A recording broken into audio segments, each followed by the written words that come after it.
Siapakah orang yang terbaik? Yaitu orang yang berbuat baik ketika membayar utang. Ketika orang itu mau hutang mesti manis. Assalamualaikum, nyun sewu Pak, kula sowan mriki ingkang kula tunggal silaturahim. Nomor kali alhamdulillah kepada panjenengan sehat, lajeng Pak, sing tuan rumah itu orang yang baik, harusnya peka Pak. Betah pinten, langsung Pak. Berani enggak jenengan gitu? Kalau ada orang datang kemudian Pak, kula sowan mriki Pak, jenengan langsung nek jenengan orang dermawan mesti jenengan betah pinten yuto. Namun 3 yuto kok, padahal kula siap 5 yuto lho niki. Kayak jadi ketika pinjam itu kan orangnya manis itu, tapi Rasulullah menilai seorang akhlaknya baik bukan saat pinjam, saat membayar hutang. Ahsanukum qadaan, ketika dia membayar hutang. Ketika kita berhutang itu Bu, adabnya adalah kalau sudah punya segera mengembalikan, tidak usah menunggu jatuh tempo. Jadi bersegera membayar utang itu termasuk akhlak yang dipuji di hadapan Allah. Jadi ketika kita itu berhutang, yang paling bagus ketika kita punya uang segera membayar. Tidak usah menunggu jatuh tempo. Itu yang pertama. Alternatif yang kedua, kalau kita uangnya sudah ada tapi belum cukup, kita bisa nyicil. Jadi paling tidak kita menunjukkan itikat baik kita di hadapan Allah dan di hadapan yang berutang. Oh, uang kita menjadi tenan nih. Yang paling enak itu utang nang bank ya. Tinggal turuwe lunas. Teman-teman saya itu Pak, kalau di kantor udah ngobrol, enak ada utang nang BPD gitu. Ini teman saya, nanti tak kirimi foto ini jadi endorse-nya BPD. Enak utang BPD ini tinggal turu lunas. Turu bisa 10 tahun Pak. Kan kita utang di BPD itu 10 tahun, 5 tahun. Kok turu 5 tahun aku. Itu tinggal turu lunas. Yang ketiga, kalau memang betul-betul nggak mampu, ngomong Pak, matur Pak.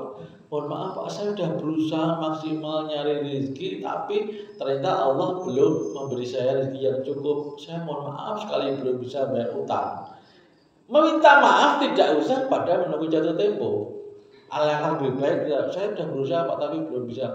Yang keempat, jangan ghosting. Ghosting tahu Pak? Ngilang. Nah, ibu-ibu gaul ya. Banyak terjadi orang yang hutang itu terus menghilang, nggak tahu kemana, padahal dia itu akan menyempitkan dunianya Bu.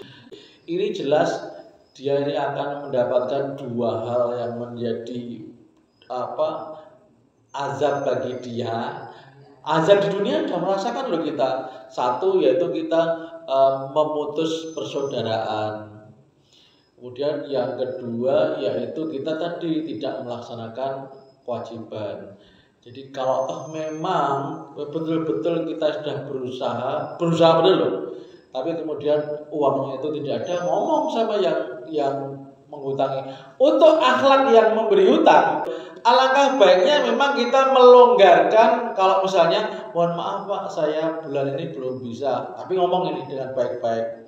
Orang terus ghosting. Saya harusnya itu besok pagi itu sudah harus bayar, tapi sampai sekarang saya belum ada uangnya Pak. Seorang yang mempunyai akhlak baik bagi orang yang menghutangnya adalah melonggarkan, ya udah nggak apa-apa diundur, tapi jangan disalahgunakan. Kadang-kadang kebaikan orang itu disalahgunakan. Tapi jenengan misalnya jenengan dalam posisi yang disalahgunakan nggak apa-apa, nanti Allah pasti akan mengganti. Kalau memang betul, akan lebih baik kalau jenengan memang berbesar hati, kemudian mengikhlaskan. 5 yuto ya ikhlaskan. Kalau memang jenengan mampu nggak apa-apa.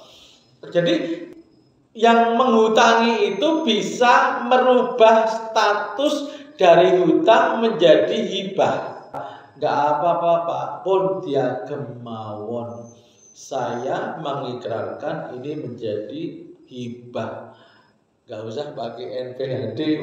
Monggo bapak-bapak yang jenengan memberi hutangan pada orang lain, kalau memang jenengan berkelonggaran, silahkan dibebaskan. Pasti nanti juga Allah akan mengganti jenengan dengan yang lebih baik. Rumus ini bagi orang yang menghutangkan, jangan dipakai yang hutang. Pak, mohon maaf Pak, saya belum bisa bayar kalau hari ini. Jangan terus bergalih Pak, orang yang bebaskan hutang itu gini, jangan. Ini dalilnya bagi yang memberi hutang, bukan yang hutang. Nek kuwi digosing ngutangi bayar terus dhewe sak penake dhewe. Akan lebih baik seperti itu. Makanya kalau kita itu sedang pinjam uang dengan nada yang manis, cantik, kata-kata lembut, kalau sedang membayar hutang juga dengan kata-kata lembut. Saya belum bisa sekarang Pak, jangan ngiwi, tolong dibebaskan. Enggak, inisiatif membebaskan dari yang memberi hutang. Itu yang kalau kita mau jadi umat yang terbaik itu, kalau sedang hutang manis, membayar hutang juga manis. Saya pernah lihat Bu, di Instagram itu digambarkan dengan kucing. Kalau pas hutang itu manis, ketika ditagih hutang ganti singa. Wow, ada. Orang itu sekarang pinter Bu, saya nggak bisa baca ngedit. Jadi dia bisa ada gambar kucing yang manis, lucu, imut tuh. Kayak saya waktu 30 tahun yang lalu. Pertama kucing manis, lucu banget tuh. Gitu. Ketika pinjam uang. Terus dan video berikutnya singa galak banget tuh Bu. Saat ditagih hutang akan lebih baik ketika berhutang manis, ketika membayar hutang juga tetap kucing yang imut.